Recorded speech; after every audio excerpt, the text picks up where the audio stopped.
Everybody, happy Wednesday. Let's talk about this, right? If this is good enough for the Open champion, why is it not good enough for us? I don't think we ever get told this truth about the golf ball and our golf game. Let the ball tell you your story. I know I've been in this situation, right? Position this, position that, do this, do that. I'm gone. Let's listen to your golf ball. If we're honest, how often do we look at our swing? I want a good swing, that. Don't like that swing. Looks really, really bad. And we're constantly searching for technical improvement, right? I bet you, and I've heard a lot of people say this, I'd rather have a pretty swing than something that just gets that ball going down the middle. The last time I checked, right, it was the card at the end of the round which added up to give you your score, not how pretty your swing is. So what can we learn from our ball flight? Okay, so there's two major things that we see people go wrong, especially with driver. It could either be a hook or it could be a slice. Both are catastrophically bad for our golf game. So we see this, right? So a hook would be a golf ball that started really far right of target and finished very left of target. A slice would be a golf ball that started left of target and finished considerably right of target with not a lot of distance. Let's talk about some simple fixes now. So come down the line perspective. If we are a golfer that hooks the golf ball, okay, these are the two things that I want you to do. We're also going to do the same for a slicer as well. So by the end of this video, we're going to cover both of these ball flights without actually getting too technical at all. Okay, so if we're a person who hooks the golf ball, we know our club face is coming into that ball far too closed at impact. So the first thing I want you to do is just check that grip.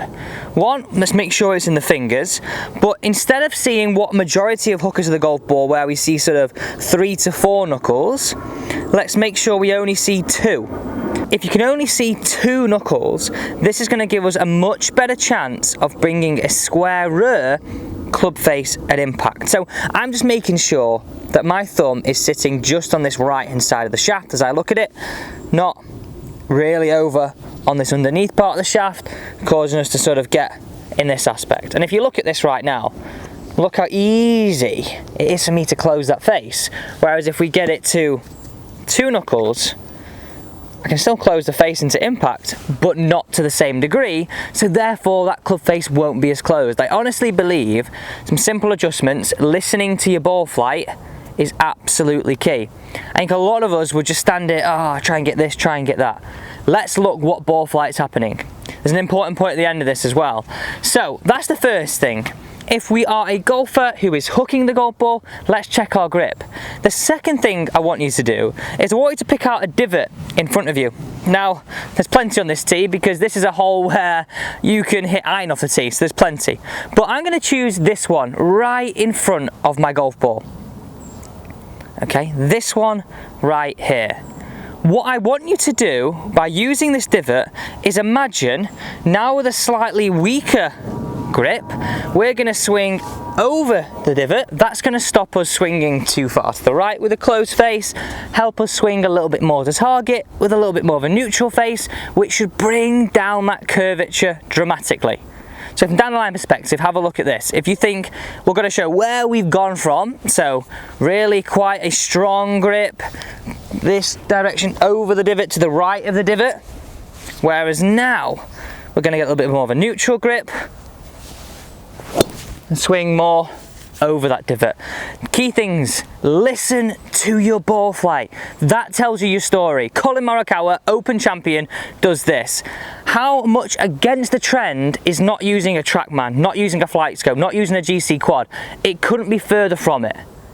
So if we're a little bit hooky, follow those steps. Let's hit this one away.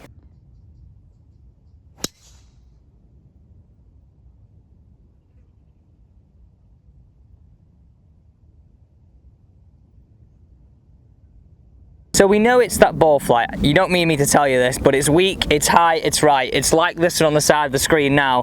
Horrible, okay? So listening to our ball flight, what can we do? Now, most slicers of the golf ball will have a horrendously weak grip, no knuckle showing, and be chopping across this golf ball. what can we do, right? So we're going to start with grip again, like we did for the hook curvature. What I want you to do is, let's do a little check here. Make sure this club is in your fingers. Right, but come to my golf bag. Here's a trick. Right, I've rested my golf club just on my golf bag. Oh, he says. I've rested my golf club just on my golf bag like this, right? Straight away now, I wouldn't pick this up into the palm, would I? All I want you to do is into the fingers, twist it so the club face is square.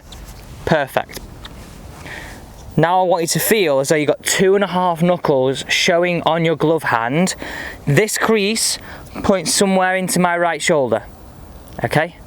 We then put in right hand underneath, into the fingers, and on.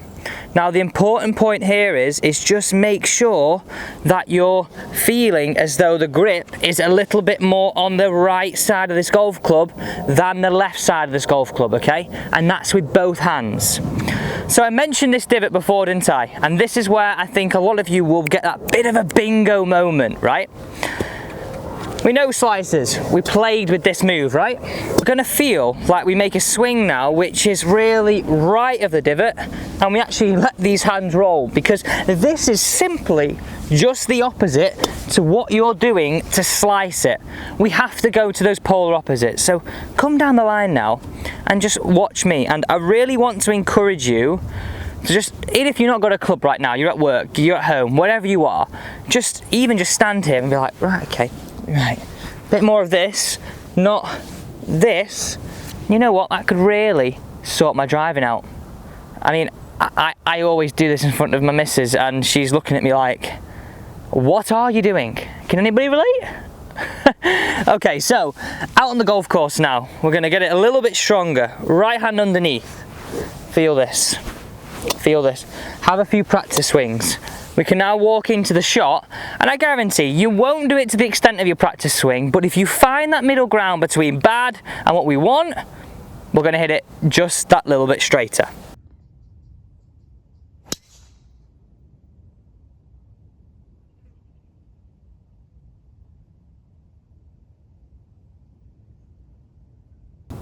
Now I don't know if you can hear it, but it sounds like a lot of people are off on the jollies. Can't believe how many planes are going overhead. Now, if you are, have a great time. I'm very jealous.